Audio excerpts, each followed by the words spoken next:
absolutely gorgeous evening for some baseball here at Giesa Stadium in Pasco, Washington for the second annual Cougar Diamond Classic, brought to you by Toyota of Tri-Cities and your Northwest Toyota dealers. Welcome, friends. Sam Adams alongside Mike Peterson. A picture-perfect day for some baseball.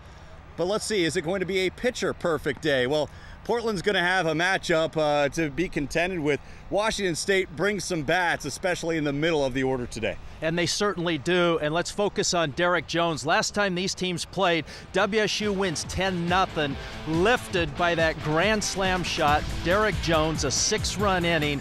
WSU wins 10-0, and that home run set the career home run record. So big bats for the Cougs. Yeah, some accomplished bats. Meanwhile, some accomplished arms for the Pilots as well, led by their ace, Kyle Krause, who gets a rare midweek start tonight. Yeah, and you ask yourself, how does a 1 start on a Tuesday? Well, Portland takes a week off for finals, so 9 days since this team's played, they're going to come in fresh. You're going to see fresh arms.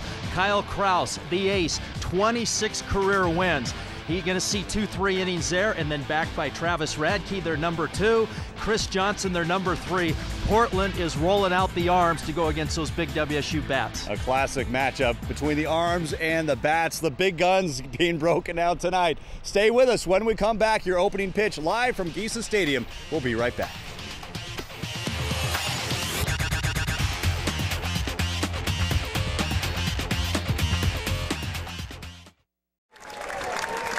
Ready for some fireworks here at Giesa Stadium for the second annual Cougar Diamond Classic.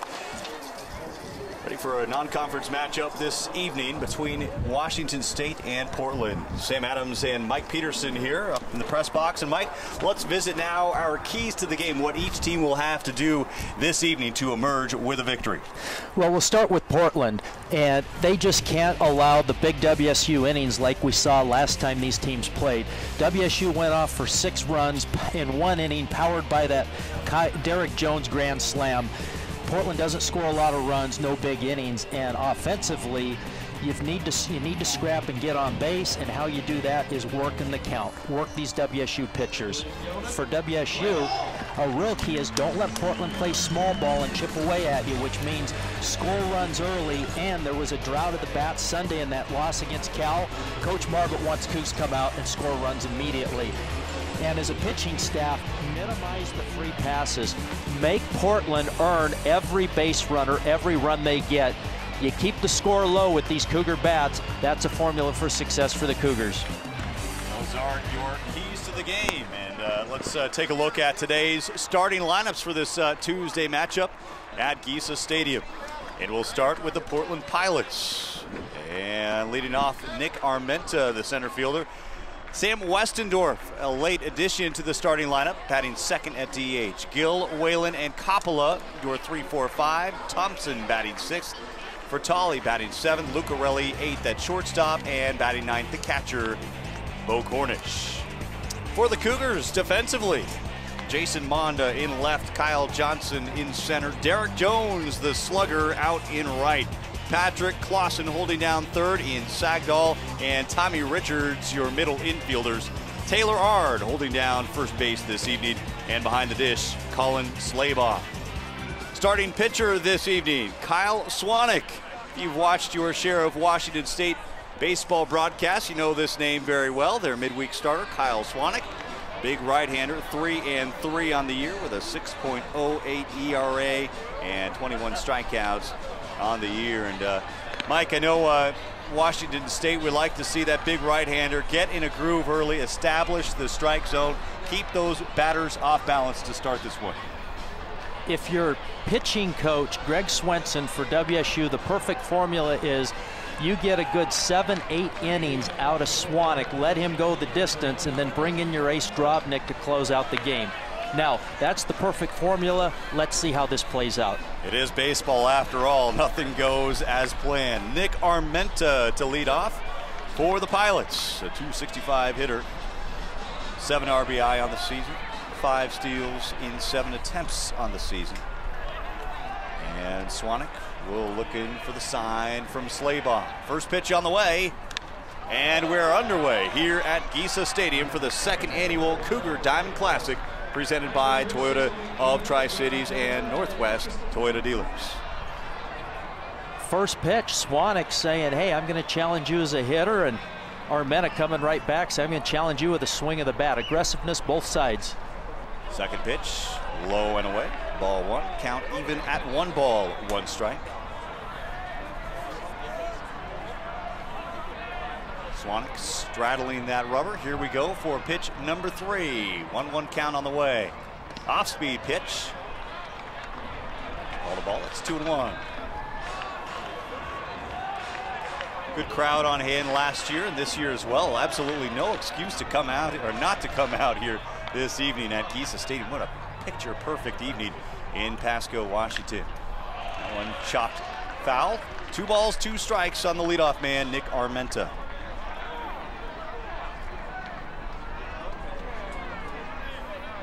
Sophomore out of Clovis, California.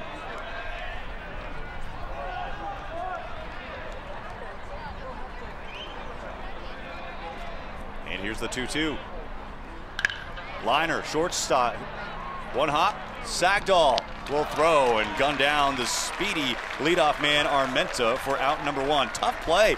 Shortstop Sagdahl didn't have a moment to back off or try to lay it out and try to catch it on the fly, and instead he just kind of short hopped it and came up with the play. Oh, and you see he stayed down on the ball. The ball had top spin in a nice balanced defensive position, came up with a strong throw, and Armenta shows you why he's leading off. He showed some speed, almost beat that out, but a very nice play by the shortstop, Ian Sagdahl. Number 2 man, the DH, Sam Westerdorf at the plate from the left-hand side. In there, called strike 0-1. Going back to Sagdahl and how he played shortstop. Young kids, as you're learning this game, balance is critical. Play the game from the ground up, and you saw Sagdahl, he did that. Very balanced on both feet. 3-quarter delivery. This is going to be a tough play. Sagdahl throwing on the run for out number 2. And the shortstop for the Cougars getting tested early and often. And showing textbook form on 2 types of different plays. On this one, as we look at the replay, what I want you to notice, looks like a fairly routine chopper, but notice his angle. As he's catching the ball, he creates a throwing angle so he's not floating into right field and throwing across his body. Sagdahl created an angle where his momentum's going to first base, makes it look like a very easy throw. Very well done. Swanick, meanwhile, rolling up a couple ground balls to start this one. The number 3 hitter, Turner Gill. Chopper, foul on the first base side, 0-1. Gill, a .299 hitter. 7 doubles, 4 home runs, 20 RBI on the season. A .299 average tops among starters for the Pilots this year. Well, in baseball, typically you talk to most coaches, you're going to put your best hitter in that 3-hole, and Turner Gill is no question best hitter on this Portland team. Quickly ahead in the count, 0-2 on a couple back-to-back fouls. And ahead on the count, 0-2. We'll see what the pitcher Swanick does here now, if he has a throwaway pitcher or if he'll go right after the number 3 man, Gill. Gill, interesting connection with the major leaguer. Jacoby Ellsbury from Madras, Oregon. So is Turner Gill. What's in the water in Madras? Ellsbury playing his college ball at Oregon State, part of that World Series team. This one line to right center field. Johnson giving chase, and he'll bring it down with 1 hand, and that is it. Out number 3. 3 up, 3 down to start this first inning. When we come back, it's the Cougars, Johnson, Clausen, and Ard. Stay with us.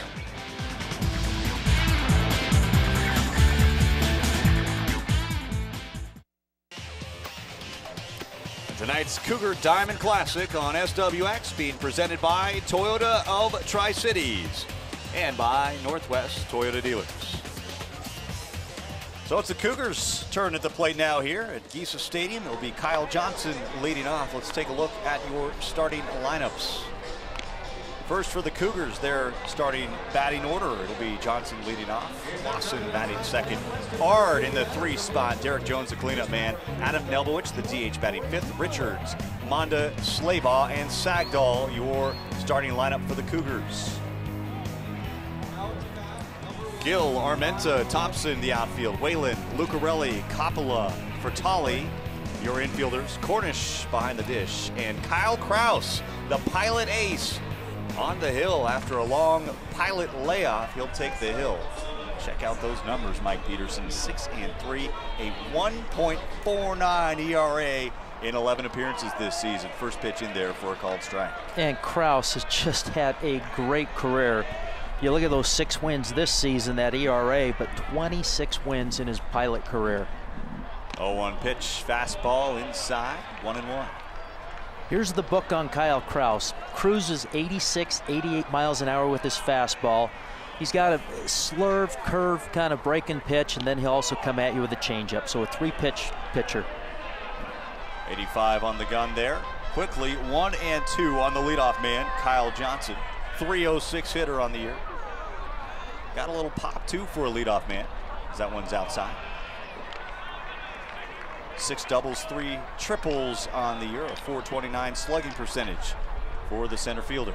Well, we talked in the open about the WSU's big bats going against these big Portland arms, as we see Johnson go down swinging aggressively. 4 of the 9 batters for WSU are hitting 300 or greater. Johnson being one, came in at 306. Johnson chasing that one, hitting 307, as you said, 306. Just his 18th strikeout this year in 99 at-bats. Here's the number 2 man, Patrick Clausen.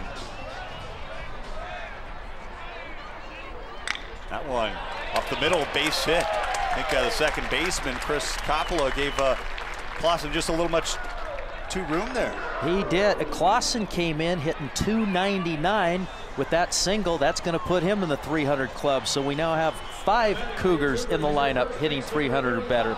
Nice stroke up the middle. 4 of those hits, or 4 of those hitters, I should say, in the 1, 2, 3, and 4. So a daunting lineup, to say the least, for Kyle Kraus, who's probably not used to this kind of lineup and the kind of schedule they've had so far. Quick pickoff throw over to first base as Taylor Ard steps in, a .333 hitter, 10 home runs, 39 RBI. And you talk about back-to-back mammoths between Ard and Jones at the 3-4 spot. Look out. Kraus pitching from the stretch for the first time. Check swing, called strike, 0-1. Well, and interesting what Coach Marbut has done with the lineup. For much of the year, Jones has hit 3rd, Ard 4th, but in this game we've seen a flip-flop. But you've got Johnson leading off, who's a righty. You come back with Clausen, who's a lefty. Now you have Ard as a righty, come back with Jones as a lefty. That's tough on a pitcher. That one taken for a ball, and also on the bullpen. You can't bring in a right-handed release specialist or a lefty as well, because they're going to see a little bit of both, especially early on in that lineup. And it's a luxury when you've got those kind of hitters with Ard and Jones in the middle lineup, and one's a righty and one's a lefty. It's just a lethal combo. A lot of respect for Clausen over at first base. He has 4 steals and 6 attempts on the year.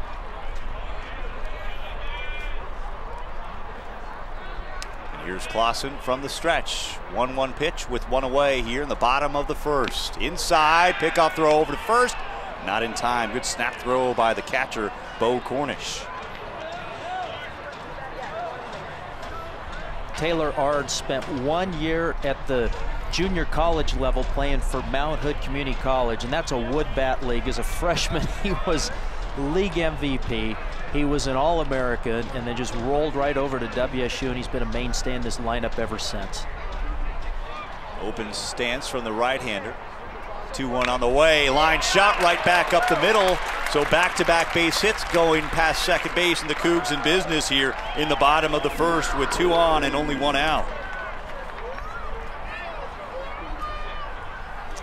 Ard now with his 60th hit on the season. So we'll take another look, flying right back past the pitcher.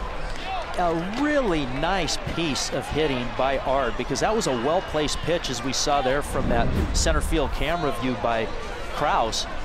Ard did not try to pull it. That ball was away. He just stayed down on it, and as they say, hit the ball where it's pitched, and he just stroked a nice line drive up the middle. We talked about that long pilot layoff. These pilots have been grounded for the last week and a half. See if they can try to shake off the rust. And here's Derek Jones, the cleanup man, with 2 on. First pitch in there, called strike. Jones hitting .352, 9 home runs, 40 RBI, .629 slugging percentage. He's also a threat to steal. 10 swipes this year in 12 attempts. Well, he was a running back in high school, so we know the young man can run. I also know he can hit. From the hip, 0-1 pitch on the way. In the dirt, catcher Cornish all over that. Even count now at 1-1. Adam Nelbowich waiting on deck, the DH. Clausen on second, Ard on first.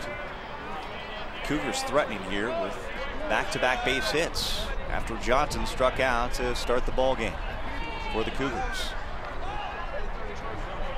Krause taking his time. Here it is. Took something off that one. 79 on the gun. I think we just saw that nice changeup. And nothing like disguising your changeup pitch, making it look like a fastball and locating it low and away. That is a deadly combo if you're a pitcher. That makes it extremely difficult on hitters. See if he busts him inside now with a fastball. 1 ball, 2 strikes. Krause from the stretch. Check swing. Held back. It's a tough pitch to lay off. On a 1-2 count, it's now even at 2-2. It's a veteran pitch there by the right-hander Krause. Well, and Krause, and this is why he's a #1, Sam, is he has command of all 3 of his pitches, and we've seen that already. He throws a changeup on the outside. You're thinking inside traditionally comes with a fastball outside, just barely off the plate. Good eye by Jones, but that's just a great setup pitch. 2-2 pitch on the way. Fouled back, and he'll stay alive. Will Jones at 2-2. Nelbowich on deck, getting a good look at the right-hander Krause. Always love that when the hitter in front of you gets a long at-bat and you try to see as many pitches in that arsenal as possible. Shortstop Lucarelli shaded well towards second base, holding the runner. Again, the 2-2. Here we go. Inside and in the dirt. We've got ourselves a full count here on Derek Jones. And Krause now 1 ball away from loading the bases here in the bottom of the first.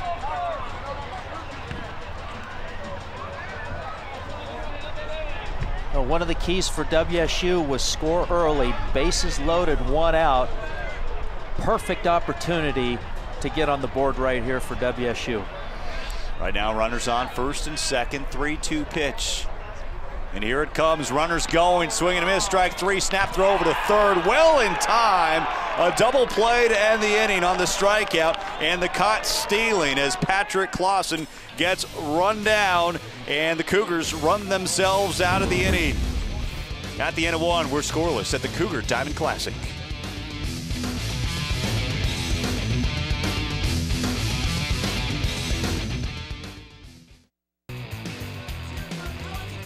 As we welcome you back to Giesa Stadium, the Cougars taking on the Pilots of Portland. And Mike Peterson, let's take a look at that double play to end the Cougar threat in that bottom of the first. Well, first of all, look at the sink on this pitch. Counts full, strike 3, and then a quick snap throw as both the runners on first and second base are trying to steal.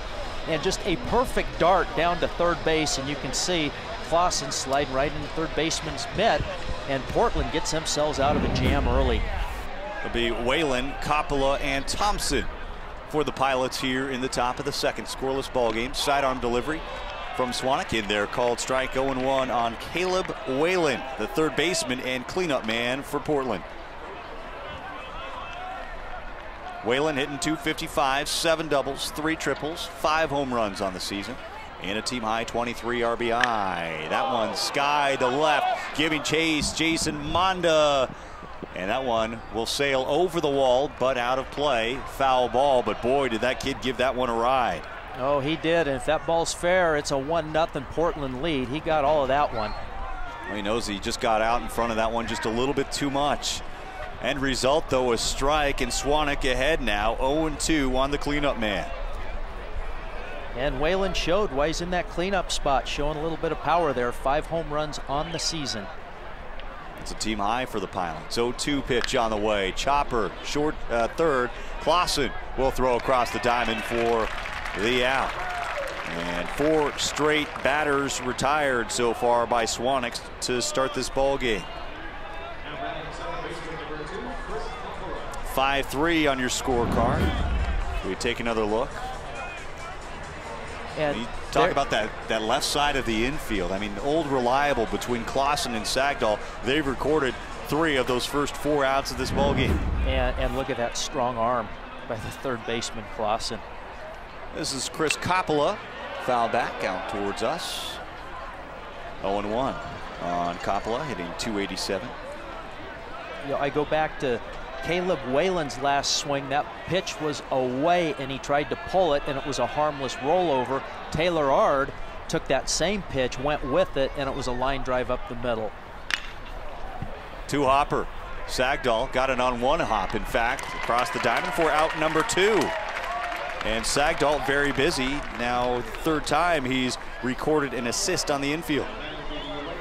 As a pitcher, one of the very important things to watch is a pitch count. And when you have 1 pitch and 1 out off that pitch, that is ideal. A lot of people think the perfect inning is 9 pitches, 3 strikeouts. You ask most pitching coaches or pitchers, they'll take 3 pitches, 3 ground outs. I'm out of that inning in 3 pitches. Absolutely. Chet Thompson, the right fielder, from the left side. That one line to left. Monda moved over 2 steps for out number 3. 3 up, 3 down. 2 perfect innings so far in the books for Kyle Swanick. When we come back, the Cougars back at the plate with Nelbowich, Richards, and Monda.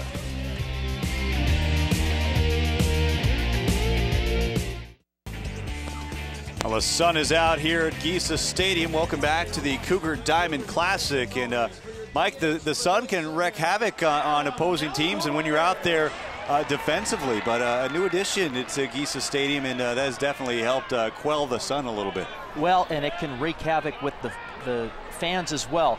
Now that's down the first base line. You see that sun shield. That was a $1.3 million investment. The reason for that is the fans down the third base line were baking. When the Dusters play their games in the summer, 7:15, it is absolutely baking, and people just wouldn't show up. So they invested $1.3 million in that sunshade. By the way, George Brett, majority owner of the Tri-City Dusters, and all of a sudden attendance keeps climbing. Every year they're breaking attendance records here at this beautiful ballpark. Yeah, the Dust Devils using that sun shield for the players, but also the fans, a fan-friendly environment for those fans, obviously. Pop up here by Nelbowich into short left field. Turner Gill brings it in for out number 1. And I called them the Twisters. My apologies. That is the Tri-City Dust Devils. There he is. Okay, he's full already. That's Dusty right there, and a little high five there. Some low fives to give out as well. He's like, all right, I'm going back for some more food. And we have Butch the Cougs somewhere in the crowd tonight as well. So let's hope we don't get a dust up between those two. I think they're working on the same team tonight, aren't they? 0-1 on Tommy Richards, the second baseman. A lot of crimson in the stands tonight. They love their WSU baseball here in the Tri-Cities. Well, they've been showing up. They've had a few out-of-town events. Don't forget about that spring football game to cap off spring football practice for Washington State. First look at Mike Leach's team for the 2012 season. 0-2 pitch, swing and a miss, strike 3. 3 strikeouts through 1 2/3 for the right-hander Kyle Kraus. 2 away here in the second. And at this pace, we may see Kraus for 3 innings. The game plan was the 1, the 2, and the 3, 2 innings each. But with this kind of pitch count, they may extend it and try to get 3 innings out of him. See how much of a leash they give the right-hander. There is a left-handed reliever up in the Pilot bullpen. 0-1 after that foul on Jason Monda, the number 7 hitter. Hitting .264. You see the numbers on your screen. 1 home run, 16 RBI. Monda, the left-hander, takes that off-speed pitch. Kraus with a lot of drop and sink to his pitches. That tends to get a lot of ground outs, and when you have swings and misses, it's over the ball, as we've seen tonight. That one, short two-hopper to Lucarelli. Throw across for out number 3. So no trouble here in the second for Kyle Kraus. 3 up, 3 down. At the end of 2, we're scoreless at Giza Stadium between the Pilots and the Cougars.